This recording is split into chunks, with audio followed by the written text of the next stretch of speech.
maintenant, nous allons passer à la partie formation, la formation des différents acteurs. Alors, je vais appeler Julie, Dirk, Alain, Emeric, et puis c'est Anaïg qui va venir. Il y a un changement. Alors, désolé, c'était Corinne Léger qui était prévue. Et là, c'est Anaïg qui va venir nous rejoindre. Et Julie, n'hésite pas à venir nous voir pour la partie formation. Vous asseyez, faites comme chez vous, parce que vous êtes chez vous. Et puis Alain, ah ben oui Alain, je vous ai oublié. Je t'ai oublié. Non, je t'ai dit, bah, je sais plus. Et Anaïg, installe-toi Anaïg. Et donc, nous avons 4 thématiques formation à étudier. Et c'est Dirk et Emeric qui vont débuter avec les formations certifiées par le RFCP. Merci. Alors, voilà, c'est ce qu'on va voir là tout de suite. Les formations qui existent au sein du RFCP, puis on verra la question des formations internes dans les entreprises ou dans les agences d'architecture, etc. En tout cas, tout ce qu'on appelle formation interne et sur mesure. Toute la question de la prise en charge de ces formations-là. Puis les accompagnements de projets. Julie en a un petit peu parlé tout à l'heure et là, ça va être plus développé. Et enfin, on parlera de la question des AMO et des experts paille dans le réseau. Et je vous laisse 30 minutes, questions-réponses comprises. Tranquille. Max. Du coup, là, on a essayé de faire un idéogramme de ce qui se passe en termes de modules, parce que la formation ProPaille, maintenant, elle commence à être bien connue par les assureurs, par les bureaux de contrôle, par tous les professionnels. C'est très bien. Mais on a aussi développé des modules complémentaires qu'on va vous présenter, parce que voilà, la formation ProPaille, c'est la formation réglementaire commune à tout le monde. Et ensuite, il y a besoin de compétences métiers justement par spécificité métier de chacun. Il y a une petite subtilité, en fait, c'est qu'on appelle ça les formations complémentaires ou les formations par métier, parce qu'il y en a qui vont être plus ou moins dépendantes de la ProPaille. Il y en a une, donc notamment celle qui est pour les archis, BE, maîtrise d'œuvre, tous les métiers de la conception, où là, il faut forcément que la personne qui vient dans cette formation-là ait suivi la ProPaille, parce que ça va vraiment être en direct suivi de ça. Puis on a des formations, celles pour les métiers du bois et celles pour les enduiseurs, où là, la personne qui vient en formation n'a pas forcément besoin d'avoir suivi la ProPaille, parce qu'on est vraiment sur la formation métier, on vous expliquera. Mais il faut quand même qu'il y ait un ou une référente ProPaille dans l'entreprise. Voilà, c'est pas juste on a fait 2 jours comme ça et puis ça y est, c'est bon. Il faut quand même qu'il y ait quelqu'un qui a la référence ProPaille dans l'entreprise. Et puis ensuite, il y a des corps de métier. Alors, c'est très bien s'ils viennent en ProPaille, hein, bienvenue. Mais on comprend aussi que si on veut massifier, si on veut qu'il y ait beaucoup plus de gens qui soient formés, faut qu'on ait aussi un peu de souplesse pour se dire quels sont les éléments primordiaux qu'on peut apporter à certains corps d'État. Et donc, notamment, tout ce qui va être incorporation, réseau, CVC, électricien, plombier, etc. Les assureurs, les bureaux de contrôle, et puis la maîtrise d'ouvrage. Voilà, à toi, Dirk. Alors, la formation ProPaille depuis 2012. Et là, vous vous posez beaucoup de questions parce qu'on n'a pas assez de temps pour discuter. Venez dans la formation ProPaille et on va tout expliquer. Alors, des inscriptions tout de suite, c'est ça, Dirk, hein? Et demain, on a encore une journée avec des formateurs ProPaille pour se co-former, pour encore mieux répondre à toutes vos questions. Alors, la formation ProPaille, c'est 5 jours. Ça peut être découpé en 2 sessions, 2 et 3 jours. Ça peut être aussi plus long, mais le minima, c'est 5 jours, 35 heures. Il y a beaucoup d'organismes de formation dans toute la France qui proposent la formation ProPaille. La spécificité, c'est qu'il y a toujours 2 formateurs ProPaille reconnus par les RFCP et les binômes sont validés par la commission de formation du RFCP pour qu'il y ait toujours au minimum un formateur qui est plutôt profil artisan et une formatrice qui est plutôt profil architecte-ingénieur. Pour l'instant, on a formé un peu plus que 6000 personnes en France. Et chaque année, on a entre 700 à 1000 stagiaires en formation. Et ce un tiers plutôt conception, un tiers réalisation et un tiers aussi bien autoconstructeur que autres métiers du bâtiment. Et quoi encore? C'est bon. Donc après, justement, il y a les modules par métier, puisque la formation ProPaille, donc c'est multi-professions, et donc ça n'apprend pas forcément des points, des points techniques particuliers. En l'occurrence, là, c'est le premier module complémentaire, donc ProPaille plus architecte BE maîtrise d'œuvre, qui dure 2 jours. Là, l'idée, c'est d'avoir vraiment des éléments concrets pour la réalisation de ce que vous avez à faire au quotidien. Donc, comment est-ce que je rédige un CCTP, un CCAP, des DPGF spécifiques pour de la paille. Tout à l'heure, vous avez eu Frédéric qui vous disait il faut mettre une ligne dans le CCTP, dans le DPGF. Voilà, c'est le genre de choses dont on parle dans la formation. Quand je reçois des offres d'entreprise, des devis ou des réponses à appel d'offres, comment est-ce que je les analyse? Qu'est-ce que je dois regarder? Qu'est-ce qui va être discriminant? Quels sont les critères de notation que je vais mettre en face? Voilà, vraiment des choses spécifiques là-dessus. Tout ce qui va être conception économique du projet, comment je cherche mes équilibres. On a un petit peu parlé aussi hier entre le coût de l'enveloppe, le coût des systèmes. Voilà, donc toutes ces thématiques-là qui seront développées. Alors, la côté charpente, vous avez bien compris, c'est le chef d'entreprise, ou au moins un référent dans l'entreprise de charpente qui est obligé de faire la ProPaille de 5 jours. Et derrière, les équipes d'exécution, on conseille fortement de faire en plus la ProPaille charpente, métier de bois. Et là, on va plutôt faire la pratique, mise en œuvre de la botte de paille dans des ossatures bois, mais aussi parler un peu de spécificité des ossatures bois adaptées à la botte de paille. Et pareil pour le zone vie, peut-être. Oui, donc pareil, le module enduit, donc la formation, elle est destinée à des profils d'enduiseurs. Alors plaquistes, non, parce que c'est quand même pas le même métier. Façadier, avec aujourd'hui, c'est quand même plus facile de former des entreprises qui travaillent en réno. Les façadiers qui font du monocouche, j'en ai déjà formé. C'est un peu un sketch, donc il va falloir qu'on trouve d'autres procédures. Mais voilà, donc voilà le public. Et après, au niveau des profils, profil de conducteur de chantier. Et pour tout ce qui va être opérateur de terrain, moi, dans ma pratique, je trouve que c'est beaucoup plus efficace d'aller les former directement sur le projet en question. Voilà. Donc plutôt des profils de professionnels qui sont dans l'organisation, l'anticipation, la commande des matériaux, etc. Et donc là, ça dure 3 jours. Et pour l'instant, on traite des sujets terre et chaud. Alors pour tout ce qui est électricien, plombier, chauffagiste, on a une formation qui traite essentiellement les interfaces entre les réseaux et les parois en paille. Et du coup, c'est une formation d'1 journée.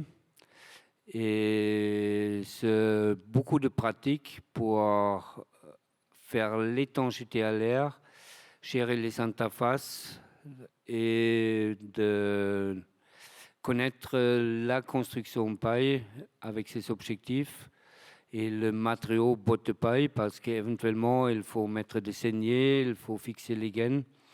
Du coup, c'est une journée spécifique à ces professions de seconde œuvre, électricien, plombier, chauffagiste. Ensuite, on a une formation pour les maîtrises d'ouvrage. Encore une fois, ils sont bienvenus en ProPaille, mais on peut comprendre qu'un bailleur social, un chef de projet dans une mairie, c'est pas évident forcément de les faire venir 5 jours. Donc là, l'idée, c'est encore une fois d'apprendre qu'est-ce qui va les concerner directement. Là, si on commence forcément de zéro, donc là, c'est justement des formations métiers où il n'y a pas forcément de référents dans la structure. Donc, déjà, qu'est-ce que c'est que la paille? Qu'est-ce qu'on peut faire avec? Le domaine d'emploi des règles pro, les techniques courantes, non courantes. Voilà, un peu parler de tout ça, la filière, qui sont les professionnels, où est-ce que je peux trouver justement des annuaires de professionnels, des choses comme ça. Et puis un petit peu de choses qui vont plus loin sur un jour, si je veux lancer un projet, qu'est-ce que je mets dans un règlement de consultation, voilà. C'est un peu ça les sujets sur la maîtrise d'ouvrage. Et enfin, je crois que c'est le dernier, il y a le sujet des assureurs et bureaux de contrôle. Alors, il y en a ici dans la salle qui étaient là, qui sont repartis, je ne sais plus, mais alors qui peuvent faire de la formation en interne parce qu'ils ont beaucoup de bagages et d'expérience sur la construction paille, mais ce n'est pas le cas de tous.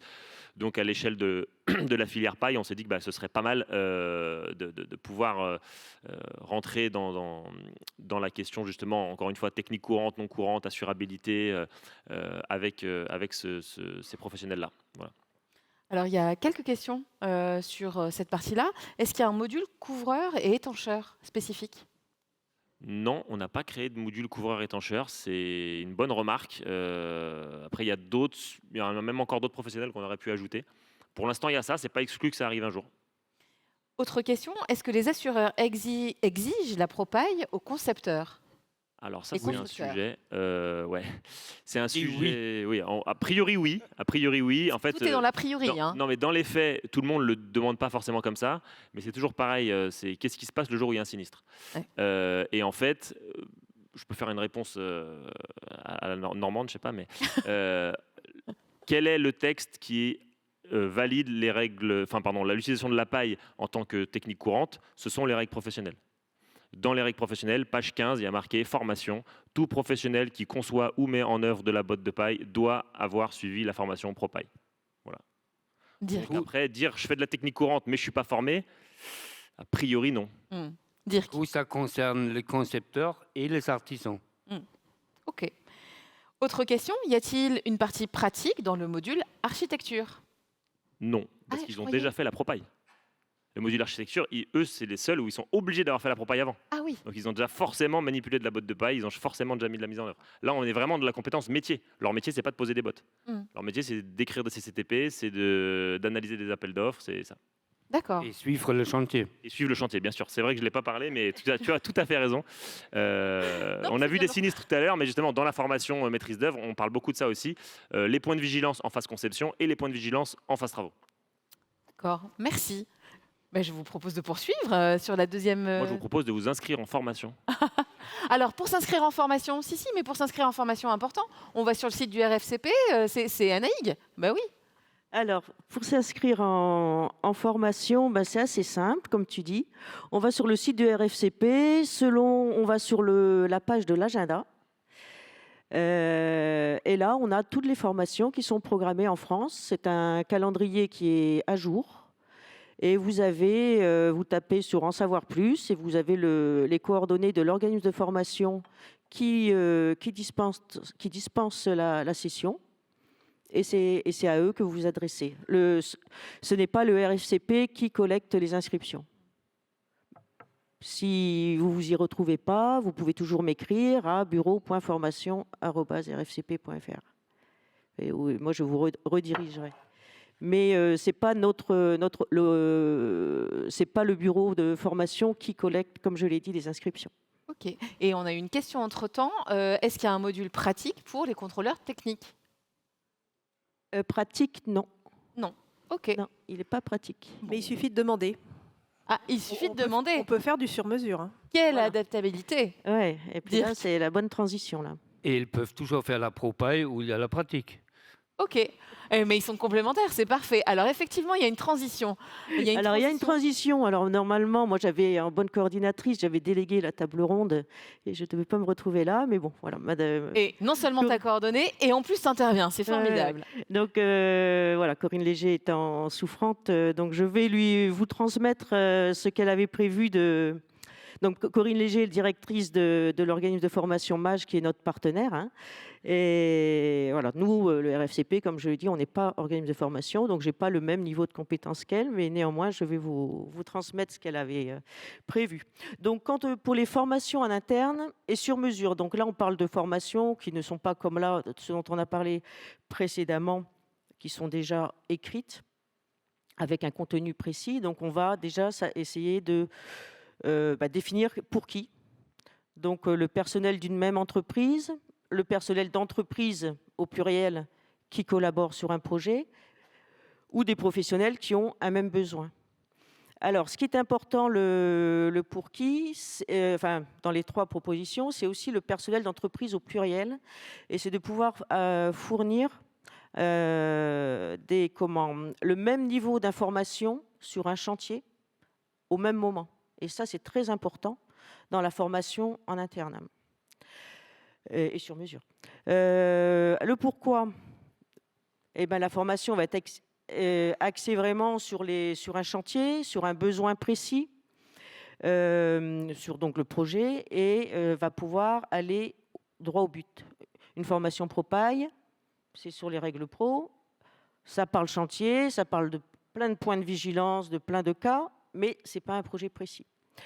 Ça peut renforcer aussi la cohésion d'équipe, flexibilité et gestion du temps, parce que là, c'est le formateur qui se déplace en fonction du timing de l'entreprise. Ce n'est plus justement une date d'agenda que vous allez trouver, qui ne va pas forcément correspondre au dispo. Selon, dans chaque région, il n'y a pas tous les mois une formation ProPaille. Ensuite, la rentabilité est prise en charge. Alors, rentabilité, souvent c'est un peu plus cher à la journée une formation sur mesure et en interne, sauf que comme ça va être très précis et ciblé sur un projet, ça va être plus court et plus efficace. Donc ça c'est très important. Alors pour commencer formation en interne, comment procéder ? Déjà, s'adresser au RFCP, que ce soit au national ou au régional, pour trouver le bon formateur ou formatrice, et l'OF compétent. Organisme de formation. Organisme de formation. Voilà. Donc du coup, dans le cas présent national, moi. Définir, donc après, avec le formateur, l'entreprise définit avec le formateur les objectifs et les besoins. Co-concevoir le programme individualisé pour l'entreprise ou peut-être pour un corps de métier spécifique de l'entreprise. Et à la fin, évaluer les résultats et surtout mettre en évidence s'il y a eu des points faibles et qu'il faut, au cas où, revenir sur certains points qui n'ont pas tout à fait été assimilés ou vus lors de la formation. Et ensuite, les prises en charge. Donc, dans tous les cas, il faut faire appel à un organisme de formation qui est certifié Calliope pour avoir une prise en charge. La majeure partie l'ont, du moins les organismes de formation assez conséquents, mais il peut y avoir des petits organismes qui n'en ont pas. Ça dépend de leur cible, ce n'est pas une obligation non plus. Pour les salariés, donc ça va être l'OPCO qui correspond à l'activité. Ça peut être Atlas pour des ingénieurs, ça peut être Constructis, Ciment Quintet pour les entreprises du bâtiment. Donc ça peut prendre en charge, bien évidemment, le coût pédagogique de la formation et donc avec possibilité de subrogation, c'est-à-dire que si le dossier, c'est ce qui est écrit en gros, est déposé suffisamment tôt, il n'y a pas besoin de faire l'avance d'argent. C'est l'OPCO qui va payer directement le formateur, ou l'organisme de formation. Donc ça, c'est important. Ça peut aussi couvrir des frais de déplacement, donc hébergement, restauration, et tout ou partie du salaire. Donc ce qui est quand même, si les salariés sont justement pris par une formation, donc il n'y a pas de production, entre guillemets, de prise en charge, ça peut être quand même très intéressant pour l'entreprise. Par contre, pour les libéraux, là, on est plus sur les architectes, FIFPL. Voilà, là, ce n'est que le coût pédagogique qui est pris en charge, malheureusement pour eux. Donc voilà. Donc ce qui est très important à retenir sur ce point, c'est le dépôt du dossier. C'est-à-dire qu'aussi que si vous avez une formation prévue en fin d'année, il faut déposer le dossier tôt, parce que à partir du moment où les OPCO n'ont plus d'argent, n'ont plus de budget, c'est pas extensible l'enveloppe. Donc si on a une formation au mois de décembre, on dépose son dossier premier semestre pour être sûr d'être financé, ou du moins avoir une chance. Si on dépose trop tard, s'il n'y a plus de sous, il n'y a plus de sous. Donc voilà. Donc ça, c'est très, très important, le point le plus important quand on veut faire une prise en charge. Merci Anaïg pour ces précisions. Dirk. Peut-être un petit point sur l'AFEST, Action de formation en situation de travail, qui est encadrée par la loi depuis quelques années et qui est une nouvelle forme de formation en entreprise où on a obligation pour avoir un financement des constructrices qui est plus important que pour une formation standard. Il faut avoir une certification AFEST faite par Constructis pour démontrer la capacité d'organiser cette forme de formation en entreprise, parce qu'il y a un gros diagnostic à faire et il y a une évaluation à faire. Mais c'est une possibilité pour avoir un très bon financement pour des actions de formation entre entreprises. Merci beaucoup pour ces précisions, Dirk. Je vous propose de passer à la partie accompagnement d'un premier projet et ça va se faire avec Julie et Alain. Expliquez-nous tout ça. Alors Alain, architecte, et c'est ça, hein? Oui. Je ne me trompe pas? Alain Fidanza, donc architecte à Tours, enfin l'agence à Saint-Pierre-des-Corps. Parfait.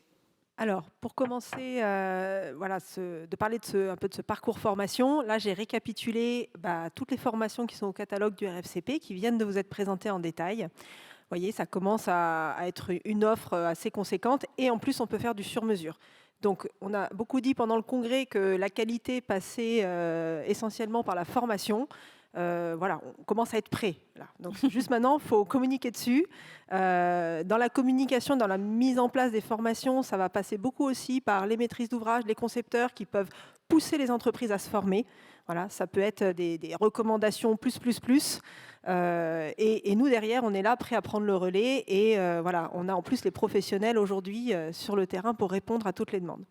Donc, dans un projet aujourd'hui, quand au minima, généralement, il y a la ProPaille. Voilà, ça, c'est le minimum requis. Chaque responsable d'entreprise, ça soit concepteur, entreprise de charpente, d'enduiseur, c'est bien qu'il y ait la ProPaille. Ensuite, on peut avoir un petit plus avec les modules qui concernent les maîtres d'ouvrage ou les assureurs, les bureaux de contrôle, ce qui permet en amont du projet de déjà bien échanger sur le risque, les détails, etc. Si après les différents réalisateurs de projets sont formés, là aussi, ça va pouvoir créer dans la communication beaucoup plus de synergie, beaucoup plus d'anticipation. Donc sur les projets, là, par rapport au module métier, c'est quelque chose qu'on a mis en place depuis maintenant bien 4 ans, mais qui se développe finalement peu. On donne pas mal le module sur tout ce qui est conception pour les maîtres d'œuvre et les architectes. Les modules charpentier, monteur, ossature, bois, enduiseur, aujourd'hui, ne se donnent quasiment pas, ou très peu. Par contre, finalement, on a des demandes pour faire des accompagnements directement dans les entreprises. Donc, c'est le module tel qu'il est conçu aujourd'hui dans les organismes de formation qui a pour l'instant pas trop de succès. Donc on voit bien que toutes ces formations amènent à la qualité globale du projet et qu'en plus il y a des possibilités de financement. Donc on a toutes les clés en main. Alors là, on a prévu de faire un petit retour d'expérience de ce genre de situation avec Alain. Le projet, c'est le restaurant scolaire de Ligueuil, de l'école élémentaire. C'est le projet que vous avez vu sur les panneaux vidéo à l'étage. Donc là, c'est un projet mixte avec une partie existante qui a été isolée en paille avec des bottes de 22 et une extension isolée avec des bottes de 36 posées debout, avec des feuillures, comme vous pouvez le voir là sur les photos. Donc là, les petites bottes de 22. Donc ça, c'est de l'ITE avec des montants en bois qui sont raccordés sur l'existant par des équerres. Et puis ici, un mur ossature bois avec un remplissage, bottes de paille, avec des feuillures découpées dans les bottes pour avoir un support d'enduit bien continu. Pour la petite anecdote, la manière dont ce projet finalement est arrivé à se faire accompagner de cette manière-là, c'est que comme il y a peu d'enduiseurs finalement en France, bon, il y en a un peu plus aujourd'hui, mais capable de répondre à des lots enduits extérieurs sur paille, c'est Emeric à l'époque qui m'avait contacté pour que je fasse le chantier avec d'autres collègues. Et là, je lui ai dit, bon, écoute, c'est un peu loin, monter une équipe pour aller en Touraine, c'est pas évident. Et je dis, on va regarder s'il y a une entreprise dans le coin qui travaille les enduits chauds, plutôt spécialisée rénovation, bâti ancien, et puis on va essayer de les motiver. Donc, ni une ni deux, on prend l'annuaire. On trouve une entreprise à, je crois, 20 km, quelque chose comme ça, mais vraiment assez proche. Et puis c'est marrant parce qu'en les contactant, ils nous disent, en fait, on avait vu passer l'appel d'offres, mais on n'a pas osé répondre parce qu'on ne sait pas faire. Donc là, je leur fais une proposition d'accompagnement technique. Je crois que j'avais eu Alain aussi entre-temps qui avait essayé de me joindre pour voir comment est-ce qu'on pouvait faire en sorte que voilà, le projet, en tout cas que la réponse au lot soit fructueuse. Et donc nous voilà partis à faire un montage pour faire un accompagnement technique sur le projet. Donc là, finalement, la préparation de ce projet s'est faite assez tôt en amont. Et ce qui est vraiment confortable, ça nous permet d'anticiper tout un tas de choses. Donc moi, je suis intervenue au moment où il y avait encore tout un travail à faire sur les détails d'exécution. Donc on a fait un premier rendez-vous avec les charpentiers, Alain qui était là, je ne sais plus s'il y avait l'électricien, parfois dans ces réunions-là, il peut y avoir aussi l'électricien présent, ou des gens du second œuvre. Et là, sur les plans d'exécution, on a calé tous les détails en rapport avec les bottes et l'enduit, ce qui concerne l'épaisseur des parois, la position du montant, les raccords, voilà, les différents éléments qui vont être fixés après autour de la paroi. Ensuite, il y a eu un prototype de réaliser pour bien caler, vérifier que les bottes correspondaient bien, puis bien caler les détails avec l'entreprise. Le prototype a permis de faire une mini-formation avec l'équipe que j'avais à former dans l'entreprise pour qu'après ils puissent aussi se préparer à faire le chantier. En entreprise, en amont, on a fait des rappels des règles professionnelles. Donc, il y a eu une petite partie formation dans une salle de l'entreprise où là, je fais toujours quand même un petit peu de théorie. Pas trop pour pas les endormir, mais bon, on essaye de faire des choses un peu dynamiques et qui vont être utiles, où ils sentent que voilà, il faut être à l'écoute parce qu'après ils vont être en partie en autonomie sur le projet. Voilà, toutes les choses qu'on peut voir sur le côté technique, on les voit avec, on va dire, plusieurs solutions, puisque là c'est une formation. Donc moi, dans la posture de formation, je ne peux pas me permettre de faire précisément du conseil technique. Je vais amener plusieurs solutions et l'entreprise choisit. Elle fait des choix en fonction aussi de ses moyens. Ça peut être ses moyens en termes de matériel, ses moyens d'un point de vue éthique. Voilà. Et on prépare ensemble, après, tout ce qui va être nécessaire au bon déroulement du projet. Et puis, en situation de formation sur les parois, eh bien là, on définit ensemble les étapes clés. Et je viens aux différentes étapes clés pour lancer l'étape avec l'équipe, en prévoyant après de laisser un laps de temps où l'équipe va pouvoir pratiquer sans que je sois là en autonomie, et ce qui me permet, quand je reviens pour l'étape d'après, eh bien de vérifier qu'on fait un bilan. Voilà, on fait une analyse des parois et on voit si la mise en œuvre est conforme. Voilà, et on passe à l'étape suivante. Donc là, on a fait ces étapes pour tout ce qui était réception des bottes de paille, pose des bottes de paille, préparation du support, mise en œuvre des 2 premières passes d'enduit pour le GOPTI. Ensuite, je les ai laissés quasiment 2 semaines en autonomie pour qu'ils puissent avancer une certaine surface. Et je suis revenue pour la mise en œuvre des corps d'enduit. Et on a pris le temps donc, de faire la réception de ce qu'ils avaient pu mettre en œuvre. Alors sur ce projet, il y a eu aussi une autre particularité dans le domaine de la formation, on n'en a pas parlé, mais c'est que les enfants aussi ont été formés, parce que c'était leur restaurant scolaire. Et ça, c'est une idée d'Alain, qui a vendu à la mairie de Ligueuil le fait de dire, en fait, les enfants, voilà, il y a moyen pédagogiquement d'avoir tout un tas d'actions autour du projet.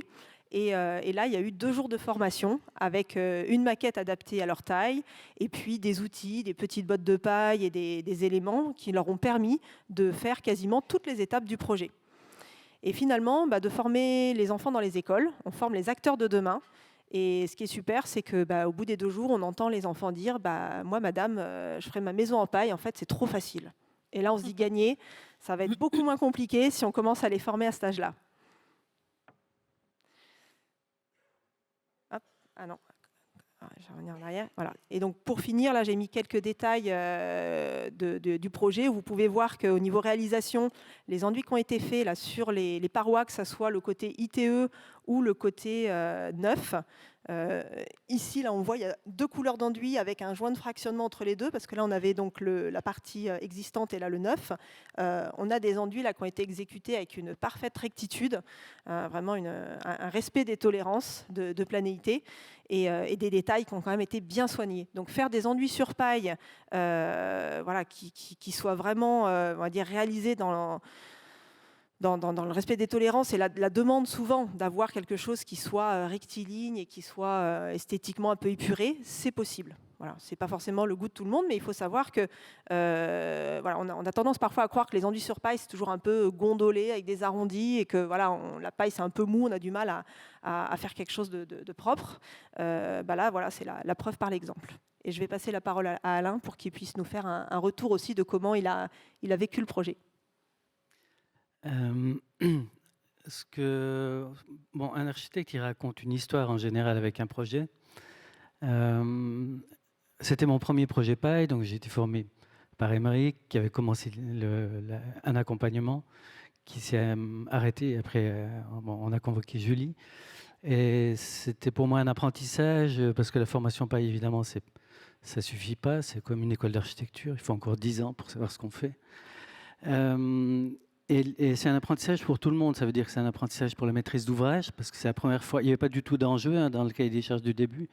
On a amené ça puisqu'on est en milieu scolaire, donc on voulait en profiter pour faire une sorte de pédagogie autour du projet. Donc je suis allé trouver les enseignants au tout début du projet, donc dans les premières esquisses.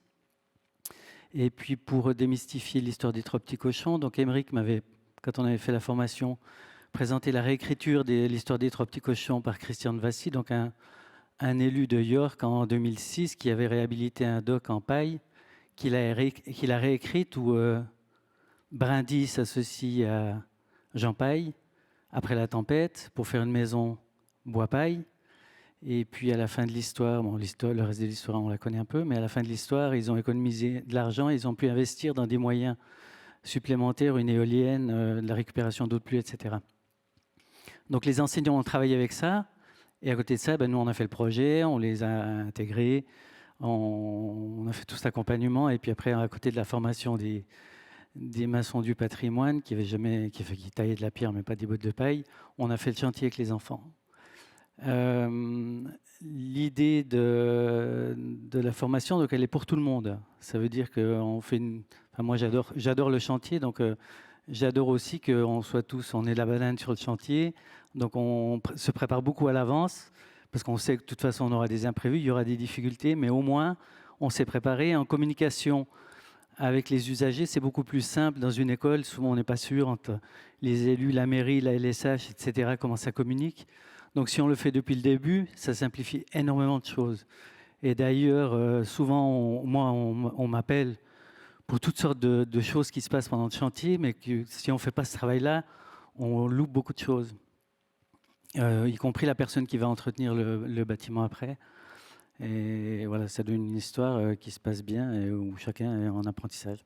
Donc que du positif. Premier chantier paille, avec une formation, avec tout un collectif finalement d'acteurs, d'utilisateurs. Oui, puis étant donné que nos politiques n'ont pas tout à fait compris l'urgence qu'il y a à faire les choses, donc on s'adresse un peu aux plus jeunes, à leurs enseignants et à leurs parents par voie de conséquence. Et puis on espère qu'on le fait dans la joie. C'est un peu la libération, vu qu'à partir d'aujourd'hui, il faut qu'on fasse autrement. Donc voilà, ça se passe bien. On ne s'enrichit pas, mais ça se passe bien. On s'enrichit socialement, intellectuellement. Et tu lui as donné un nom d'ailleurs, tu l'as qualifié un peu ce bâtiment. D'ailleurs, c'était une blague parce qu'à un moment donné, je me suis dit mince, j'avais pas entendu parler de ça par rapport à la chaleur. Tu m'as dit à un moment donné, en fait, c'est classé abri refuge anti-canicule. Ah, c'est intéressant. Oui. Abri refuge anti-canicule. Mais il y avait l'idée, parce que c'était un sujet, de savoir où les personnes âgées de la commune pouvaient aller. Donc on leur a dit, voilà, parce que moi, il me fallait des arguments, vu qu'il n'y avait ni l'argent, c'était pas les enjeux du projet. Donc je me suis appuyé sur la pédagogie et ces questions climatiques pour dire, voilà, on peut aller plus loin, il faut trouver de l'argent, on peut avoir des subventions, il y a toute une démarche à faire d'accompagnement à côté de notre travail à tous et toutes. Et voilà, et on utilise les arguments qu'on peut pour montrer la qualité en fait d'un objet, de cet investissement, d'une rentabilité, etc., des choses dont on a parlé ces 2 jours. Merci beaucoup Alain et Julie. Alors Émeric, rapidement, tu vas nous faire un focus sur l'assistance à maîtrise d'ouvrage et les experts paille c'est à toi. Voilà. En fait, la suite, c'est de dire, voilà, il y a eu de la formation générique pour tout le monde, puis on arrive sur de la formation sur mesure, des accompagnements de projets. Et après, il y a aussi des cas où on ne va pas forcément se faire former, mais on va faire appel à des experts extérieurs, à des accompagnants extérieurs. Et donc, il y a notamment la question des AMO. Et donc là, on s'adresse plutôt aux maîtrises d'ouvrage. Alors, je ne sais pas s'il y en a beaucoup dans la salle ou pas. La salle, c'est un peu clairsemée en fin de deuxième journée. Mais l'idée, c'est de faire passer le message, de dire que quand on se fait accompagner le plus en amont possible, idéalement dès la programmation, par quelqu'un qui est compétent dans les questions de bois, de biosourcé, de bioclimatisme, de passif, ça permet de faire les bons choix au bon moment. Alors, je reprends la courbe de ce matin, ceux qui étaient là ce matin, sur les choix d'investissement et qu'est-ce qu'on ne peut plus récupérer au bout d'un moment. Donc voilà, c'est vraiment important de se faire accompagner là-dessus. Si on n'a pas la compétence en interne. Après, il y a des maîtrises d'ouvrage, voilà, Rosny-sous-Bois, ils ne vont pas prendre d'AMO, ou peut-être pas sur ce sujet-là en tout cas. mais quand il n'y a pas forcément la compétence, parce qu'il y a plein de sujets à traiter, c'est un peu le message qu'on veut faire passer. Et ça peut aller donc idéalement le plus tôt possible. Définition du programme, qu'est-ce qu'on met dedans, et aussi dans la réflexion de dire que ce que je vais mettre dans un règlement de concours, dans un règlement de consultation, dans un programme, tout ça, on anticipe ou on flèche vers où on veut aller. Si on veut un bâtiment autonome en énergie, c'est pas une fois qu'on a l'architecte qu'on lui dit « Ah, au fait, on voudrait un bâtiment autonome en énergie ». Et ça passe aussi, on a parlé beaucoup du rôle des bureaux de contrôle, donc il y a un rôle là-dessus sur qu'est-ce que je mets dans le cahier des charges des contrôleurs techniques. Alors, on pourrait discriminer en mode eux ils sont compétents, eux ils sont pas compétents, mais il n'y a pas que ça. Est-ce qu'on les paye suffisamment pour qu'ils fassent leur mission? On en a parlé un peu hier. Je veux faire de la technique non courante. Si je ne mets pas un billet dessus, il y a des chances que le contrôleur technique, c'est juste qu'il n'est pas payé pour, donc il va rechigner, et à juste titre. Voilà, donc il y a plein de sujets comme ça, et l'AMO, il peut être, donc encore une fois idéalement depuis le début, mais il peut être là à toutes les phases du projet.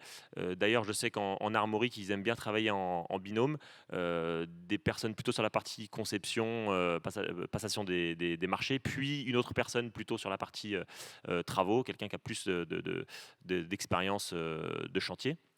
Voilà, donc tout est possible en termes de modèle, mais voilà, l'idée c'est d'avoir quelqu'un qui peut accompagner côté maîtrise d'ouvrage.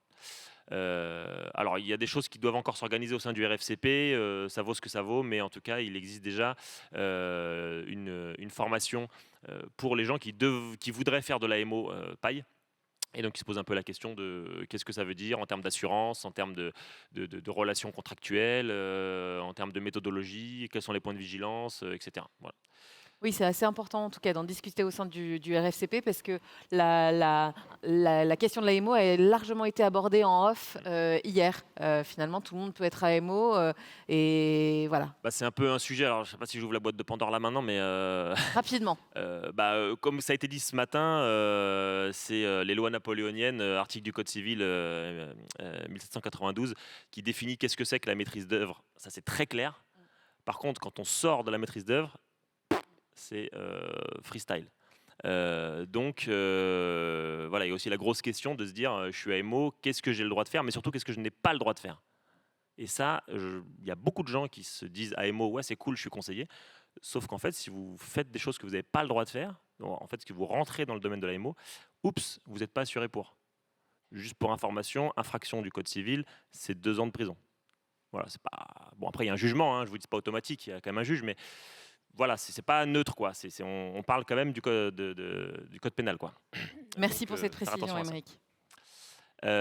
Et enfin, il y a la question des experts. Alors, un AMO peut être expert, mais l'idée du RFCP, là pour le coup, c'est un truc qu'on a un peu inventé nous, c'est de se dire, on voudrait des personnes qui soient des référents techniques identifiés dans la filière, pour plusieurs raisons.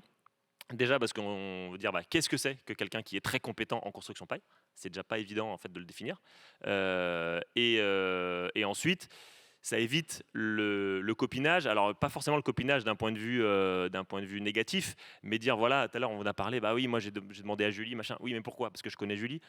Mais qu'est-ce qui me dit qu'il n'y a pas un autre expert en enduit compétent? On ne peut pas connaître tout le monde, et plus on va être nombreux et moins on connaîtra tout le monde. Donc c'est important d'avoir des identifications claires de qui est compétent dans quoi. Et donc comme ça, un jour, quelqu'un dit tiens, moi j'ai besoin de telle compétence. On a une liste, on sait qui appeler, et puis il y a le choix. Voilà, donc c'est un peu ça l'idée de la qualification des experts. Donc il y a 3 catégories sur lesquelles sont classés les experts et chacun peut être coché dans plusieurs cases évidemment.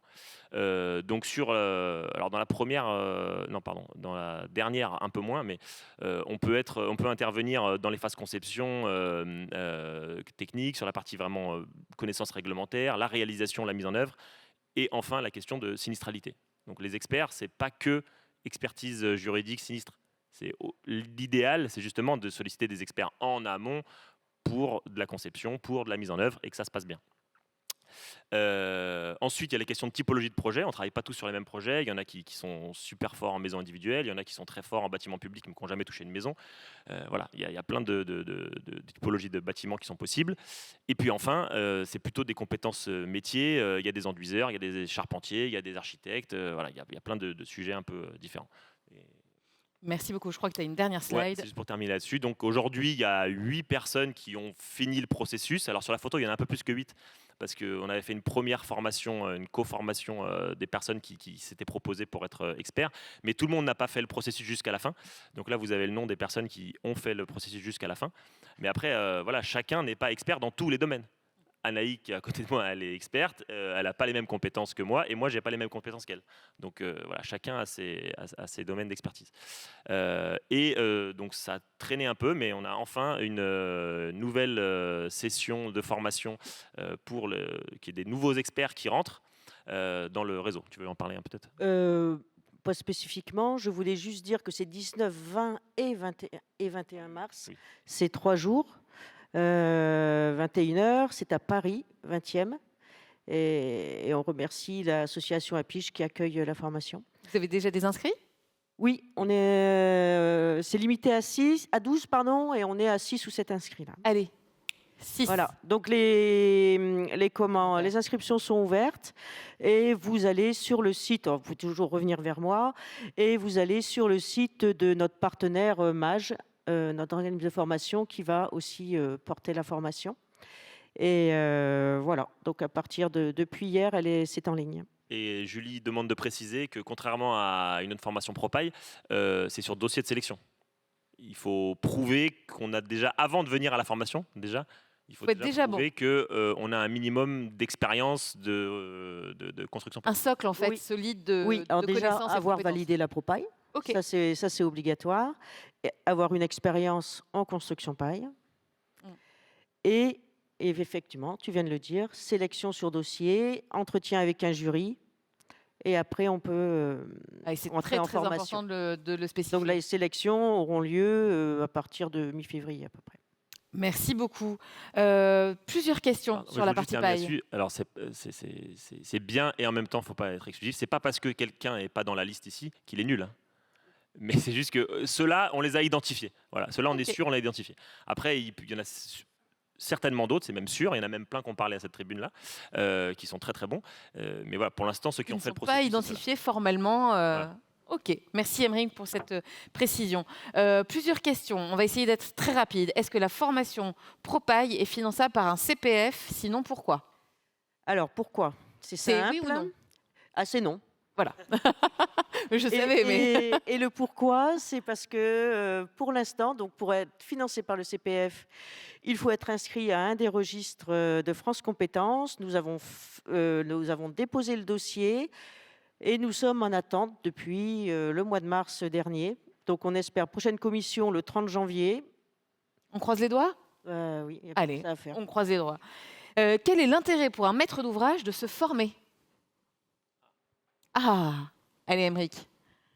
Pour un maître d'ouvrage, comme je le disais tout à l'heure, c'est que il va, à un moment donné, il va écrire des programmes, il va valider des programmes avec des AMO, il va écrire des règlements de consultation, il va sélectionner des équipes de maîtrise d'œuvre. Ok, sur quels critères? Il y a aussi la question de, je vous disais, qu'est-ce qui est technique courante, technique non courante? Ceux qui ont suivi la formation Propay, ils sont au courant, mais il n'y a pas beaucoup de maîtrises d'ouvrage qui font la formation Propay, pardon. Donc c'est important qu'ils soient au courant de qu'est-ce qui existe, qu'est-ce qu'il y a des... la paille hachée, il y a un ATEX, la paille porteuse, il y a des trucs écrits, mais pour l'instant c'est de la non courante, l'ITE c'est non courant, par contre, inférieur à 8 mètres, je suis en technique courante, je peux faire des enduits sur paille, c'est de la technique courante. c'est voilà, c'est un peu de savoir ce genre de choses et puis d'avoir des critères de sélection, de qu'est-ce que je mets comme critères de sélection pour avoir des gens compétents qui répondent à mon projet. Alors justement, tu parlais de la paille hachée et de l'ITE et de la paille porteuse. Est-ce qu'il y a des formations spécifiques sur ces techniques?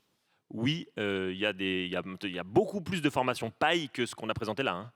Là, on a présenté les formations certifiées par l'URSCP. Après, par exemple, Nebraska propose des formations paille porteuses, ITE aussi, je crois, mais je peux te dire pas de bêtises. Après, pour tout ce qui est paille hachée, là, c'est un peu différent parce que c'est porté par Yellow. Donc, Yellow, ils fabriquent la paille, et c'est eux qui la vendent. Et encore une fois, je ne pense pas dire de bêtises, mais pour pouvoir acheter de la paille hachée à insuffler, il faut être formé. Voilà. Mais ça, c'est un peu différent parce que c'est un processus privé. Voilà, c'est une entreprise privée qui vend son produit et qui impose ça. Mais ce n'est pas la filière qui impose ça. Alors, Yellow est dans la salle, donc à Pause Café qui va bientôt avoir lieu, n'hésitez pas à aller les voir. Et je rajoute aussi pour la paille porteuse, Nebraska aussi. il y a aussi MV Habitation en Ariège. Ah, merci. Donc, Nebraska et MV Habitation. MV Habitation, ils sont Qui est où? dans la salle. Donc, Ah, voilà, devant. Donc, c'est... Et la Maison Paille. Est-ce la qu'on Maison oublie Paille. d'autres? Parce que c'est toujours compliqué de faire des listes, hein. On a dit tout le monde pour la paille porteuse? Bon, il me semble. merci beaucoup. Une dernière question, en tout cas via le réseau. Y a-t-il aussi un réseau d'AMO sélectionné par le RFCP? Eh ben non, c'est là où je disais il y a encore du travail à faire, c'est qu'on n'a pas encore mis à plat qu'est-ce qu'on entend, qu'on se mette d'accord sur la définition d'une AMO paille, qu'est-ce qu'on fait pas. Voilà, ça c'est pas encore à place. C'est pour ça que je dis il y a quelque chose qui existe. En fait, simplement, cette formation-là, c'est moi qui l'ai fait parce que on me l'a demandé un jour. Alors, moi, je fais de l'AMO depuis 2018 et un jour, il y a des gens qui m'ont dit on voudrait aussi en faire. Est-ce que tu pourrais nous expliquer, machin. Voilà, donc, je vais monter cette formation-là. Mais je prétends pas avoir la vérité absolue. Donc, ça fait partie des discussions qu'on doit ouvrir, notamment avec le CPA, parce que je pense qu'en Armorique, c'est là où ils ont le plus développé leur réseau d'AMO justement. Voilà, donc mais c'est pas les seuls, mais voilà, nationalement, on doit avoir cette réflexion-là de qu'est-ce qu'on définit dedans et qu'on se mette d'accord sur les contenus. Voilà, ça, on n'en est pas encore là, mais voilà, pour ceux que ça intéresse, il n'y a quand même pas rien. Merci Émeric pour ces précisions. Alors, c'est vraiment la dernière question. Comment vérifier qu'un acteur est réellement formé et peut-il mentir? Oui, sûrement, bien sûr qu'on peut dire n'importe quoi. Oui, Mais... alors on a eu le cas l'année dernière d'une fausse attestation Propaille. Heureusement, la maîtrise d'ouvrage a eu la bonne idée de me contacter. Donc moi j'ai accès, donc moi j'ai un fichier qui recense, on va dire, j'espère tous les formés Propaille, mais il y a peut-être eu des formations anciennes dont je n'ai pas la liste. Et donc, ce qu'il faut faire pour les maîtrises d'ouvrage, les maîtres d'œuvre, les architectes, ne pas hésiter à me contacter et me demander, actuellement ce fichier n'est pas public puisqu'on doit respecter la loi RGPD, mais en tout cas me contacter en me demandant est-ce que telle personne, avec un nom, c'est pas moi qui vais aller chercher, je vais aller chercher le nom, telle personne, ou est-ce que dans telle entreprise, avec le nom de l'entreprise, je peux éventuellement essayer de retrouver quelqu'un aussi, sachant quand même que la Propaille c'est nominatif, hein. Ce n'est pas l'entreprise qui a qui est validée Propaille, c'est la personne qui l'a passé, c'est le stagiaire. Et donc là, oui, je peux répondre, si oui ou non, j'ai cette personne dans mon fichier. Et ça, il ne faut pas hésiter, ça fait partie aussi de ma mission. Merci beaucoup. Est-ce qu'il y a une dernière question? Je ne prends pas les remarques, il faut que ça soit une question. C'est une question? Je me pose la question. Et du coup, je vais garder la parole, parce que je me pose sincèrement la question. C'est pas pour essayer de t'embêter, c'est sincère. Question de communication, vraiment, parce que bravo pour tout ce travail de développement et tout, sur la formation. Il y a un problème, je trouve, quand même de communication. J'en prends ma part dedans. Quand on parle des 3 petits cochons, on oublie tout le temps que la dernière page, c'est les 3 petits cochons qui bouffent le loup, quand même. Je le rappelle toujours. C'est le loup qui est dans la marmite et les 3 petits cochons qui bouffent le loup. C'est la morale qui est importante à retenir des 3 petits cochons. Mais par rapport à la formation elle-même, nous, on va déclencher 2 formations Propaille et on a déjà formé des contrôleurs techniques et on est content. C'est dur. Donc, merci pour ces modules complémentaires qui seront plus simples pour aider ces gens-là aussi qui en ont besoin, comme d'autres, comme l'USH, comme plein d'autres aussi, parce que la Propaille à 5 jours, c'est effectivement violent. Par contre, je me rends compte qu'on ne parle que de paille, au singulier. J'aimerais bien qu'il y ait un S un jour, parce qu'il y en a beaucoup de techniques paille, et qu'on parle effectivement de tout ce qu'on a entendu depuis ce matin, du bois et des enduits. En fait, on ne se rend pas compte qu'en parlant de paille, je veux dire, entre nous, entre consanguins qui aiment la construction paille, on oublie de parler aux gens à l'extérieur qui ne savent pas ce que c'est que la construction paille, de tous ces savoir-faire cumulatifs que sont, entre autres, le bois, entre autres les enduits, qui sont deux éléments hyper importants dedans, du passif, enfin de ces éléments aussi, de la conception et autres. Et je pense que ce serait intéressant d'ouvrir le terme. Je lance ça, c'est pour ça, je ne sais pas si c'est une question. C'était une non-question, donc merci beaucoup. Merci Laurent. Alors, est-ce qu'il y a quelqu'un ici qui souhaite intervenir par rapport à ce qui a été dit? Mais moi, je vous propose de poursuivre au café si personne dans la tribune souhaite répondre. Réponse courte, il y a aussi des formations longues, parce que tout ce que tu veux mettre dans la formation, le cadre de 5 jours, il ne suffit pas. Du coup, là, il faut aller vers des formations longues, mais qui existent. Merci beaucoup.